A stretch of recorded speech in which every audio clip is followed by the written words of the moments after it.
Pessoal, bom dia, boa tarde, boa noite. Eu sou o Léo e vamos aí continuar essa disciplina nossa de mecânica clássica, onde a gente já acabou a unidade 1, a gente vai começar aqui a unidade 2. Nessa unidade 1 eu já vou começar aqui a introdução, mas só que nessa unidade 2 nós vamos estudar isso aqui, ó, mecânica newtoniana para uma partícula apenas. Lá na frente a gente vai estudar sistema de partículas. Por enquanto, uma partícula apenas. Você já pode pensar no bloquinho descendo plano inclinado, ou num objeto realizando um movimento de projétil e assim por diante. Mas vamos estudar aqui que a gente vai estudar coisas um pouquinho diferentes lá da Física 1. Certo? A nossa pequena revisão, nessa unidade 1 que eu citei, foi uma unidade muito densa, é uma unidade que ela tem bastante informação. O que a gente estava querendo? No fundo, a gente estava querendo definir escalar e vetor de uma maneira muito rigorosa e aprender como trabalhar com essas quantidades, tá certo? Então, para isso, a gente teve que falar o que é uma transformação ortogonal. A gente viu várias propriedades de transformações ortogonais. Dadas essas propriedades, a gente conseguiu aqui definir o que é um escalar, o que é um vetor. Isso é muito importante para a gente, tá certo? Depois a gente falou assim, tá, dada essa definição de escalar e vetor, como que a gente faz uma operação matemática, por exemplo, de diferenciação ou de derivada, fazer a derivada de um escalar ou de um vetor com relação a um parâmetro escalar. E aí você já pode pensar, quando a gente está estudando mecânica, a gente quer estudar, por exemplo, a velocidade é a derivada do vetor de um vetor, certo? Do vetor posição, no caso, com relação ao tempo, que é um parâmetro escalar. Então a gente viu propriedades com relação a essa derivada, depois a gente definiu aí vetor posição, vetor velocidade, vetor aceleração, que a gente está dando nome desses camaradas aqui. Então aqui, por favor, atenção a essa notação dos pontinhos aqui, ó. Para cada ponto é uma derivada temporal, tá certo? Essa aqui é uma notação que vem desde Newton, então você já pode ficar atentos e atentas aí a essa notação. A gente definiu aí vetor posição, velocidade e aceleração para alguns sistemas de coordenadas, certo? Inclusive coordenada polar, tem um exercício para vocês trabalharem coordenadas esféricas e assim por diante. A gente falou também de produto escalar, produto vetorial, a gente viu várias propriedades de produto escalar e produto vetorial. A gente falou de velocidade angular, dado com objetos desses se movendo numa curva. Instantaneamente ali para essa curva a gente pode definir um eixo instantâneo de rotação e aí ali a gente podia trabalhar também com a velocidade angular desse objeto fazendo essa curvinha. Depois a gente falou assim, tá, nesse ponto aqui a gente estava falando de derivada de vetor escalar com relação a um parâmetro escalar, certo? Por exemplo, a derivada temporal. Mas vamos supor que a gente queira fazer uma derivada não com relação ao parâmetro escalar ao tempo, por exemplo. A gente pode fazer uma derivada de um escalar, de uma função escalar, ou de um campo vetorial com relação a posições no espaço, tá certo? Uma derivada espacial desses camaradas. E a gente falou do operador o operador nabla, né? Que aí a gente falou aqui do gradiente de uma função escalar, do divergente de um campo vetorial e do rotacional de um campo vetorial. E a gente viu propriedades desses camaradas também. E por último, nessa unidade 1, a gente falou de integrais de campos vetoriais e aí a gente encerrou essa unidade 1 aí. Vocês estão vendo que ela é uma unidade de fato bastante densa, mas vamos com calma que tudo vai se acertando. Nessa unidade nós vamos tratar de leis de Newton, certo? É uma unidade curta, ela é pequena, muito dessa unidade vai depender do trabalho de vocês, mas vamos com calma. Nós vamos estudar leis de Newton. Leis de Newton vocês estudam desde lá do primeiro, segundo período de graduação, tá certo? Então nesse vídeo que nós vamos rever as leis de Newton, as 3 leis de Newton, e a gente vai discutir um pouquinho mais sobre elas. Mas vai depender muito de vocês realizarem exercícios para essa unidade 2, tá certo? E nós vamos falar das leis de Newton, aqui só uma breve introdução, né? São leis de caráter universal. O que significa que lei de caráter universal, né? Que se eu descrevo, por exemplo, o movimento dessa borracha caindo, utilizando as leis de Newton aqui na minha casa, a mesma descrição vai funcionar para vocês aí, e em princípio a mesma descrição vai funcionar lá em Marte, ou lá em Júpiter, ou em algum lugar do universo. E aqui fica esse caráter universal de leis da física. Não é uma discussão para essa disciplina, isso é uma discussão para uma disciplina de filosofia da ciência, ou de evoluções das ideias da física, onde vocês vão ver lá os vários tipos de metodologias científicas que a gente pode abordar e quais seriam os limites aí das teorias físicas. E isso seria interessante da gente conversar depois ou mesmo deixar para essas disciplinas. As leis de Newton elas têm um caráter empírico. O que significa isso? Que daqui a pouco nós vamos ver a segunda lei de Newton, que é a lei de força. Para a gente encontrar a força que está atuando no objeto ou a força que é gerada por um certo objeto, a gente realiza experimentos. A gente pode até propor uma lei de força para um certo objeto, mas só que essa proposta de lei de força ela tem que ser coerente com o experimento. É isso que eu estou querendo dizer com leis empíricas. Então essas leis de Newton são leis empíricas. A gente vai abordar nessa disciplina de uma forma muito direta as leis de Newton, ou seja, dadas as leis de Newton vamos resolver os problemas. E eu vou deixar para vocês darem uma olhada em abordagens alternativas para a lei de Newton. Por exemplo, a crítica que o mar fez para as leis de Newton, e aí tem algumas abordagens de interpretação diferente para mecânica newtoniana. Eu vou deixar para vocês darem uma olhada. Ou a gente pode conversar isso em algum momento síncrono ou algum momento aí extra da disciplina, tá certo? Mas eu vou deixar para vocês darem uma olhada. O que a gente vai estudar nesse vídeo aqui, né? Nesse vídeo aqui nós vamos falar de leis de Newton, certo? Então vamos ler aqui as 3 leis de Newton, né? Então a primeira lei de Newton me fala o seguinte: um corpo se mantém em repouso ou em movimento uniforme em linha reta se a força resultante nele for nula. Segunda lei de Newton me fala que a força resultante no corpo ela é igual à taxa de variação temporal do seu momento linear. Então aqui, ó, a força resultante, que é a soma das forças que atuam no corpo, é igual à taxa de variação do momento linear desse corpo.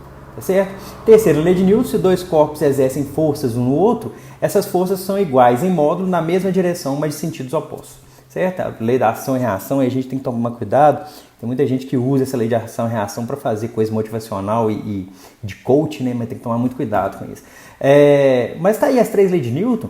E aí um negócio interessante que eu queria falar é que, apesar dos cientistas serem muito arrogantes, a ciência ela tem uma tendência de ser muito humilde, né? E as leis de Newton, idem. A mecânica newtoniana ela não é isenta de críticas. Inclusive tem críticas desde a época que a mecânica newtoniana foi lançada. Eu vou deixar aqui uma frasezinha do Sir Arthur Eddington sobre a primeira lei de Newton, que ela é interessante, que é uma crítica da época, se não for a época, é próximo ali, que ela fala assim, ó, foi o que esse Sir Arthur Eddington, ele falou sobre a primeira lei de Newton. Ele falou assim, de uma maneira bastante irônica, ele virou e falou assim, a primeira lei de Newton, ela nada mais é do que toda partícula mantém seu estado de repouso ou movimento uniforme em linha reta, exceto quando ela não faz. Então ele estava aqui criticando, ele estava fazendo uma ironia. Na verdade, daqui a pouquinho a gente vai ver que essa primeira lei de Newton ela diz respeito aos referenciais inerciais, tá certo? Mas só que eu estou querendo dizer isso, que fazer críticas, desde que sejam críticas científicas com relação à teoria física, isso é importante para o crescimento da ciência. Não pode ser uma crítica tipo assim, tá errado porque eu quero, ou tá errado porque eu sou um astrólogo e por eu ser um astrólogo importante, eu vou falar que tá errado porque eu quero. Não é assim que funciona a ciência. A gente tem que se basear numa certa metodologia científica, se baseando numa certa metodologia científica, a gente pode criticar uma certa teoria ou não. E, inclusive, essa própria abordagem nossa, ela tem que estar sujeita à crítica, porque senão vira fé, vira dogma, que é o que alguns astrólogos aí têm feito e ganhado notoriedade nos últimos tempos. Mas aí, beleza, a gente está falando aqui, eu coloquei essa crítica aqui da primeira lei, nós vamos voltar nela, mas vamos rever um pouquinho mais dessa terceira lei de Newton, certo? Essa segunda lei de Newton aqui, só para já deixar claro, essa segunda lei de Newton aqui ela é a mais operacional. Talvez eu esteja sendo um pouquinho, talvez, superficial aqui agora. Por quê? Porque as 3 leis de Newton elas atuam em conjunto, certo? Mas essa segunda lei de Newton aqui acaba sendo a mais operacional. A gente quer resolver um problema, o que a gente faz? A gente pega todas as forças que estão atuando num corpo, a gente pega isso aqui e fala que é igual a taxa de variação no momento linear, ou fala que é igual a massa vezes aceleração para corpos de massa contínua. Ou de massa contínua não, de massa constante, massa constante. Mas beleza, a segunda lei de Newton é uma lei muito operacional, é que a gente mais usa, só que isso aqui tudo trabalha, as 3 leis de Newton elas trabalham em conjunto, tá certo? Então seria interessante de vocês pensarem isso, essa segunda lei de Newton é que vocês vão mais trabalhar de fato, botar a mão na massa. Certo? Mas vamos pensar mais um pouquinho dessa terceira lei de Newton. Ela pode ser reescrita da seguinte forma. Se 2 corpos constituem um sistema isolado ideal, então as acelerações destes corpos estão sempre na mesma direção em sentidos contrários. E a razão entre as acelerações é constante. Essa razão é inversa à razão das massas, certo? O que ela está querendo dizer? Ela está querendo dizer o seguinte, que a força que um corpo exerce no outro, elas são iguais em módulo e elas estão em sentidos contrários. Isso é que essa primeira equação aqui está dizendo, certo? Só que força é o quê? Segundo a lei de Newton, força é a taxa de variação de momento no tempo. Então aqui força é igual a taxa de variação do momento no tempo, beleza? Se eu tiver corpos aqui, isso aqui só para simplificar essa análise nossa aqui, se eu estiver trabalhando com corpos de massa constante, a massa que vai sair para fora da derivada, porque momento é massa vezes velocidade, então a massa sai para fora da derivada, eu tenho essa equação aqui. Só que vocês têm que notar o seguinte, que o que é dv/dt? A taxa de variação temporal da velocidade no tempo é justamente a aceleração, e aqui idem. Então, do lado esquerdo aqui eu tenho a aceleração do corpo 1, do lado direito eu tenho a aceleração do corpo 2, certo? Se eu passar o m2 dividindo para cá, e o módulo aqui da aceleração do corpo 1 dividindo para o lado direito, eu vou ter essa equação aqui. Ó. Então eu tenho que m1 dividido por m2 é igual a menos a2 por a1. Esse menos aqui, ele só está indicando que as acelerações estão em sentidos opostos, tá certo? A gente nem precisava de pensar em módulo aqui não, mas eu tenho que M1 dividido por M2 é igual a menos a aceleração do corpo 2 dividido pela aceleração do corpo 1, certo? Interessante, né? Então, nesse sentido, a terceira lei ela vai nos indicar o quê? Ela vai nos indicar formas de definir massa através de aceleração, tá certo? A gente pode pensar na terceira lei de Newton assim também, que ela diz respeito a essa lei de ação e reação, que um corpo que exerce força no outro, o outro vai exercer força no um, e essas forças estão na mesma direção em sentidos opostos. A gente pode pensar que a terceira lei de Newton ela está nos indicando forma de definir massa, e vamos tentar pensar mais um pouquinho nisso aí, né? E para a gente pensar mais um pouquinho nisso aí, olha só, nesse sentido a terceira lei de Newton ela nos indica forma de definir massas através de acelerações. Qual que é a maneira da gente medir a massa de um corpo? Uma maneira da gente medir a massa do corpo é pesar esse corpo. Ou colocar numa balança, certo? Uma balança e tentar fazer por comparação com o corpo padrão, ou colocar numa balança de farmácia, que ele está medindo ali é normal, mas já está padronizado, então a gente vai pesar, entre aspas, aí, o corpo. Então, para a gente chegar na conclusão que efetuar essa pesagem do corpo, ele vai nos estar retornando a massa, a gente tem que notar o seguinte, que essa força que a gente está pesando, que a gente chama de força-peso, essa força-peso é o quê? É massa vezes a gravidade, tá certo? Massa vezes a aceleração da gravidade. Só que para a gente pesar um corpo e essa força-peso nos retornar a massa desse corpo, ou seja, a validade da equação para essa força-peso é o que a gente chama de princípio de equivalência de Newton. Porque nota só o seguinte, eu tenho aqui, ó, nessa equação aqui eu tenho o quê? Eu tenho que peso é igual a massa vezes a aceleração da gravidade. Só que qual que é a força que vai estar atuando nesse corpo? Tá, pode estar atuando uma normal, mas a força que eu estou querendo medir é o quê? É a força peso. Então aqui, ó, peso é massa vezes a aceleração da gravidade. Só que a gente tem da segunda lei o quê? A gente tem da segunda lei que força é igual a massa vezes a aceleração, certo? Então olha só, força é igual a massa vezes a aceleração da gravidade e força é igual a massa vezes a aceleração, tá certo?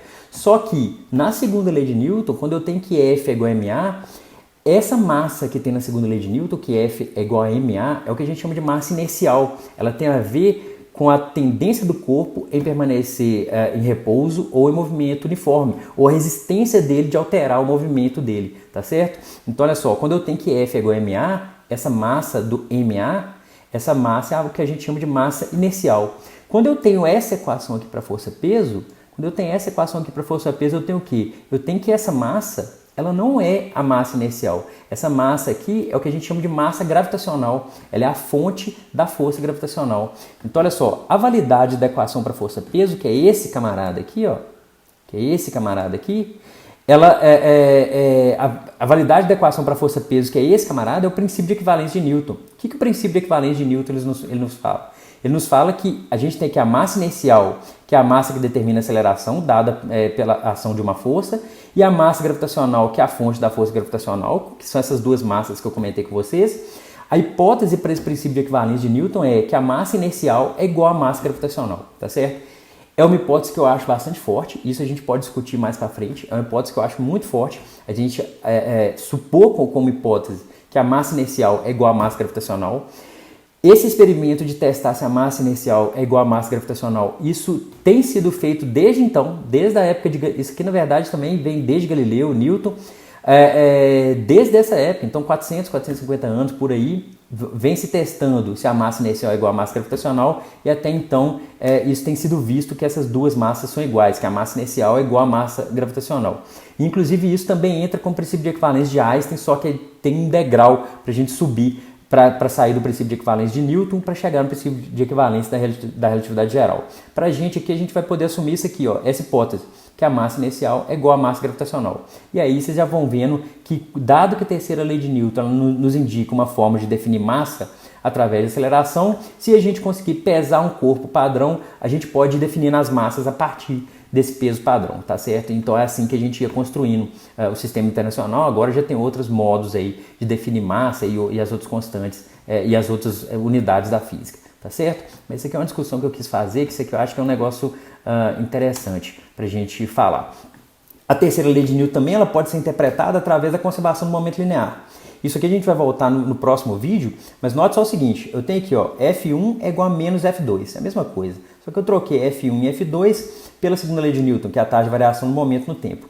Se eu passar esse termo da direita aqui para a esquerda, se eu fizer isso aqui, ó, o que eu tenho? Eu tenho que dp1 dt é igual a, mais dp2 dt é igual a zero, certo? Essa derivada temporal aqui eu posso, como a derivada aqui é uma operação linear, né, eu sei que esse termo aqui de cima, ele é igual a esse termo aqui de baixo, tá certo? Então eu tenho que a taxa de variação temporal da soma dos momentos lineares é igual a zero. O que significa isso? Significa que a soma dos momentos lineares, a soma vetorial dos momentos lineares, ela é constante. Ou seja, a terceira lei de Newton ela pode ser interpretada também através da conservação do momento linear. Então a gente tem essas várias interpretações aí da terceira lei de Newton, certo? Então beleza. Então agora vamos tentar conversar um pouquinho sobre a primeira lei, certo? Então olha só, para que as leis de Newton elas tivessem algum sentido, para que elas pudessem fazer algum sentido físico dentro dessa teoria da mecânica newtoniana, o movimento ele deveria ser medido com relação a algum referencial. Vou deixar na descrição um bate-papo que o pessoal teve com o Romeu sobre a história do movimento, que ele discute bastante esse conceito de inércia e não é um assunto para essa disciplina e para quem está fazendo evoluções das ideias da física ou filosofia da ciência vai chegar nesse ponto. Mas vou deixar um link de um podcast que eles gravaram que está um bate-papo muito legal sobre essa história do movimento, tá certo? Mas para as leis de Newton, para que elas fizessem algum sentido, o movimento ele deveria ser medido com relação a algum referencial. Até aí tudo bem, certo? Então tá bom. Mas então a gente tem que definir qual que é esse referencial para a gente trabalhar bem com as leis de Newton. E a gente pensa o seguinte, que se um corpo ele está sujeito, isso aqui é uma definição de sistema de referencial inercial, né? Se um corpo ele está sujeito a nenhuma força, ou seja, a soma de forças atuando no corpo é nula, ou se não tem nenhuma força atuando no corpo, e ele se move em linha reta com velocidade constante, então a gente diz que esse corpo ele está num sistema, ou ele pode ser visto como um sistema de referencial que ele é dito inercial, tá certo? Então olha só, vou ler de novo. Se um corpo está sujeito a nenhuma força, e se move em linha reta com velocidade constante, então o sistema de referencial é dito inercial, um sistema de referencial inercial. Então o que é um sistema de referencial inercial para a gente? É um sistema que ele está parado ou com velocidade constante. Isso é um sistema de referencial inercial para a gente, certo? Isso não veio com Newton, isso vem de Galileu, na verdade, mas foi aperfeiçoado por Newton. E sistemas que envolvem velocidades constantes, eles não afetam a segunda lei de Newton. Vou deixar na descrição também para vocês verem uma parte que eu fiz lá em Física 1, um vídeo, onde a gente chega nessa conclusão, que se eu analiso o movimento com relação a dois sistemas de referencial inercial, a aceleração de algum corpo que esteja se movendo com relação a esses dois sistemas, ela é a mesma para os dois sistemas, certo? E esse resultado ele é denominado invariância galileana, onde aqui eu coloquei as transformações de Galileu para um sistema que se move na direção de x positivo, que seria isso aqui, ó. O que significa isso aqui, ó? Então, ó, sistemas, né? Deixa eu ver o que está escrito aqui. Sistemas que envolvem velocidades constantes, eles não afetam a segunda lei de Newton. Esse resultado é denominado invariância de Galileu, que está escrito aqui. E nessa invariância de Galileu tem um negócio interessante, que a gente já tem o conceito aqui de tempo absoluto, né? Olha só, o que é linha aqui primeiro, né? Aqui eu tenho dois sistemas, esses dois sistemas aqui eu estou considerando que cada um desses sistemas aqui é um sistema de referencial inercial. Vamos supor que esse sistema S esteja parado e esse sistema S', ele se move para a direita com velocidade v com relação a esse sistema S, supondo que essa velocidade v seja constante, certo? Então a ideia aqui é essa. Eu tenho dois sistemas, um sistema se move com velocidade constante e o outro está parado, tá certo? A ideia é essa. E eles coincidiam aqui num tempo t0, o y e o z deles coincidiam, mas isso aqui é só um detalhe técnico. Beleza, mas vocês estão notando o seguinte, que se eu tenho esses dois sistemas, um se movendo com relação ao outro, se eu coloco que t' é igual a t, se eu coloco isso aqui, ó, que t' é igual a t, eu já estou garantindo para vocês que o tempo é absoluto, que o tempo ele passa igual, tanto no referencial S' quanto no referencial S, certo? Isso aqui é um negócio interessante, né? Porque quando a gente for ver lá a relatividade restrita ou geral, isso deixa de ser verdade. O tempo ele vai depender de qual referencial que você está estudando ali, tá certo? Então isso aqui é um negócio interessante. Então o tempo aqui é absoluto e a gente tem essa transformação aqui nas coordenadas espaciais. Isso aqui é chamado de invariância galileana, tá certo? Então esse aqui é um negócio interessante também para a gente estudar, para a gente pelo menos ter essa nomenclatura com a gente. Mas aí quando eu falei de referencial, olha só, então, deixa eu voltar aqui.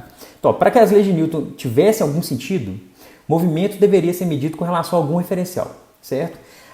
As leis de Newton, elas funcionam, elas trabalham certinho quando a gente está estudando as leis de Newton num sistema de referencial inercial, tá beleza? Então as leis de Newton elas vão funcionar direitinho, vamos chamar assim, quando a gente chegar lá na frente. A gente ainda vai estudar referenciais não inerciais, mas quando a gente chegar lá na frente a gente discute isso mais, mas a ideia é essa, as leis de Newton elas são estudadas com relação a algum referencial. Qual referencial? Um referencial inercial, tá certo? Mas e se a gente for tentar estudar as leis de Newton num referencial que é não inercial? Então vamos supor que eu tenho esse referencial aqui verde. Então esse referencial aqui verde, ele está se movendo no movimento circular uniforme, certo? Isso aqui só para facilitar, isso aqui é só um exemplo. Então olha só, eu tenho aqui esse referencial verde que ele está se movendo nesse círculo aqui, ó. Então ele está se movendo nesse círculo com velocidade aqui que nesse ponto aqui ela vale VC1 e nesse ponto ela vale VC2, certo? Eu estou assumindo por facilidade que o módulo dessa velocidade VC1 é igual ao módulo dessa velocidade VC2, porque é um movimento circular uniforme, que por sua vez vai ser o módulo dessa velocidade VP. Mas quem que é esse VP? Olha só, eu tenho um sistema aqui que é esse verdinho, que ele está se movendo aqui no movimento circular uniforme, certo? E eu tenho essa bolinha aqui que ela está se movendo em linha reta com velocidade constante nessa reta aqui, ó. Por um acaso ela pode estar se movendo aqui desse ponto A até o ponto B com velocidade constante em linha reta, certo? Então olha só, eu tenho essa bolinha que está se movendo aqui com velocidade constante em linha reta, certo? Nessa reta aqui, eu tenho um sistema de referencial não inercial aqui, porque ele tá se movendo num círculo, então eu tenho uma aceleração associada a esse camarada, que a gente chama de aceleração centrípeta. E tem um camarada aqui que está andando em linha reta, certo? Se esse camarada aqui está andando em linha reta com velocidade constante, segundo a lei de Newton me fala o quê?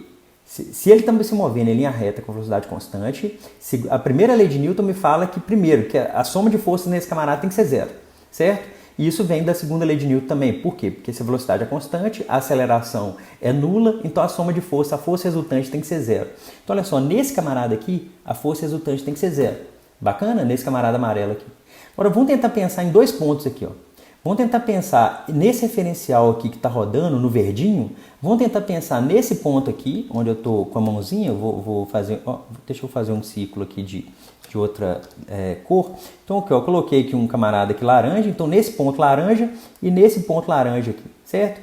Vamos supor que nesse primeiro ponto laranja, deixa eu circular aqui. Nesse primeiro ponto laranja, a bolinha estava no ponto A. E nesse segundo ponto laranja aqui, a bolinha ela se locomoveu até o ponto B, tá certo? Olha só, nesse ponto aqui, ó, no primeiro ponto aqui, ó, onde está a mãozinha aqui, se a velocidade, se o módulo da velocidade desse sistema que está nesse movimento circular uniforme é igual ao módulo de VP, quando o sistema estiver nesse ponto aqui, ao mesmo tempo que a bolinha estiver nesse ponto A, a velocidade que esse sistema verde vai medir da bolinha vai ser zero, tá certo? Por quê? Porque eles vão estar se movendo nesse ponto aqui, instantaneamente nesse ponto, os dois estão com a velocidade juntas, tá certo? Elas estão paralelas ali. Então, o sistema, olha só, isso aqui é um negócio importante. O sistema verdinho, para esse ponto onde está a mãozinha, o sistema verdinho vai ler a velocidade da bolinha como se fosse zero se a bolinha estiver nesse ponto A. Aí esse sistema de referência continua movendo e a bolinha continua movendo em linha reta. Quando o sistema de referência chega nesse ponto, a velocidade dele está ao contrário da velocidade da bolinha. E a bolinha está nesse ponto B, tá certo? Só que para esse referencial C, qual que é a velocidade que ele vai ler da bolinha? Ele vai ler, olha só, a velocidade dele está para um lado e da bolinha está para cima, tá certo? Então ele vai ler a velocidade da bolinha quando esse sistema verde estiver nesse ponto de cá. Esse sistema verde vai ler a velocidade da bolinha como sendo zero. Ó, mentira, como sendo 2VP. Como sendo 2VP, tá certo? Por quê? Porque ele tem essa velocidade dele para trás e essa velocidade da bolinha para frente. Então ele vai ler como sendo aquela soma de composição de velocidades, tá certo? Então olha só, nesse ponto aqui, que eu estou mostrando aqui em laranja, nesse ponto aqui o sistema verdinho vai ler a velocidade da bolinha como sendo zero e nesse ponto aqui o sistema verdinho vai ler a velocidade da bolinha como sendo 2VP. Uma pessoa que estiver nesse sistema verde aqui, o que ela vai deduzir com isso? Ela vai deduzir o seguinte, se as leis de Newton valem para mim também, vamos supor que ele só está medindo isso aí, se as leis de Newton valem, significa que a velocidade dessa bolinha mudou. Se a velocidade dessa bolinha saiu de 0 para 2 VP, significa que tem uma força agindo nela, apesar de fato não ter nenhuma força agindo nessa bolinha, tá certo? Então, esse camarada que está nesse movimento circular uniforme, ele vai enxergar lá o que a gente chama uma força não inercial agindo nessa bolinha, uma força fictícia.